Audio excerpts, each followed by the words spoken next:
everybody, how's it going? Everybody feeling good? Alright, that's pretty fun. Yeah, definitely. I don't know, I was feeling bad because Ben came up here, and he says that people call him Fat Thor. I'm like, at least he gets called a superhero name. Earlier today, I was mistaken for just a fat lesbian. Kind of disconcerting. But, Tara, if you're looking to switch hitters, if your marriage doesn't work out, we can meet up later or something like that. Coming up here, I'm really glad to see that a lot of people don't have their phones out. Sometimes people get bored and they start messing around on their phones. Things like that. We have a lot of shit on our phones to mess with. We all have an app on our phones called Shazam where we can pull it up the radio and it tells us what kind of music we're listening to. And it's like, you discovered Creed. Kill yourself.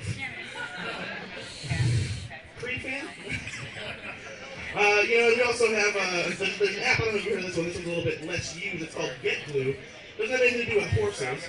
But it allows you to check into various movies and TV shows to tell your friends what you're doing. So you can be like, I'm watching a Katherine Heigl movie because I want a mouth massage for my girlfriend later.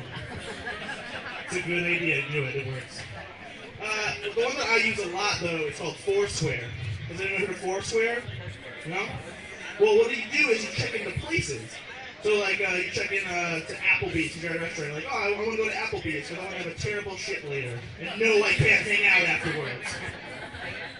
And after you check into these places, so many times, if you check into it the most, you become the mayor of this place.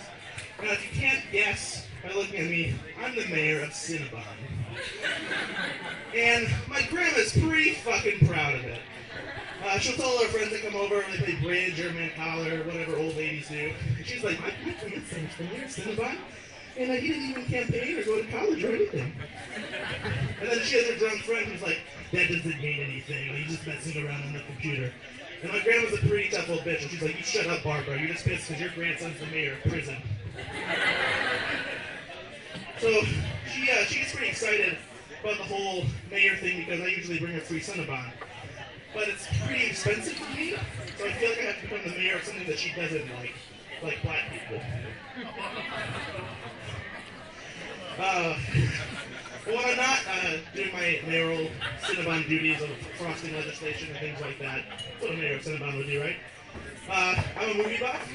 I like talking to other movie fans in depth about, just different things like that. And it's a lot easier to talk to them than it is to talk to sports fans. Because sports fans are the only fans that get really pissed about the thing that they're supposed to like. Like, they'll completely yell at the screen and say, oh, you missed a fucking play, that's a fumble, and that's a bad call, and da-da-da. But if I'm in a movie theater, and I'm watching a movie, I don't get all pissed off if something doesn't go right for the hero. I'm like, God damn it, Ron Weasley. Harry Potter wouldn't be in this situation if he weren't scared of fucking spiders. This is horse shit. Oh, so velociraptors can just open doors now? That's gonna happen? And how the fuck does a T-Rex get in the lobby without anybody noticing? This is horse shit. Fuck you, Steven Spielberg, and fuck you, T-Rex. Let's talk about food, right? Besides Cinnabon, that'd be pretty good. I feel like food companies are getting dangerously close to doing things that are irresponsible for us as consumers. Now, I know it's a choice of what we eat and things like that. I mean, obesity is a choice, not a disease kind of thing. But I think there's a bit of help from these companies. Like, I was at the store the other day, and I saw a bag of carrot cake M&Ms. This is a real thing. Somebody at the Mars company decided, I love carrot cake, but I don't want to put in the energy of making one, or buying one, or cutting a bite and putting it into my mouth. I just want a handful of dessert chunks and shove them in my mouth like a monster. That's how fat we've become now. Also, I don't know if you've seen these commercials for Lay's potato chips, and they're having a flavor contest right now.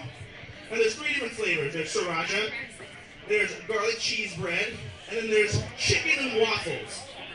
Someone took one of the most unhealthiest meals in America and put it in a potato chip. We're so anxious to be fat, it's like I just want it in one piece so I can shove it all in my mouth. Put Waffle House on a potato chip and I'm ready.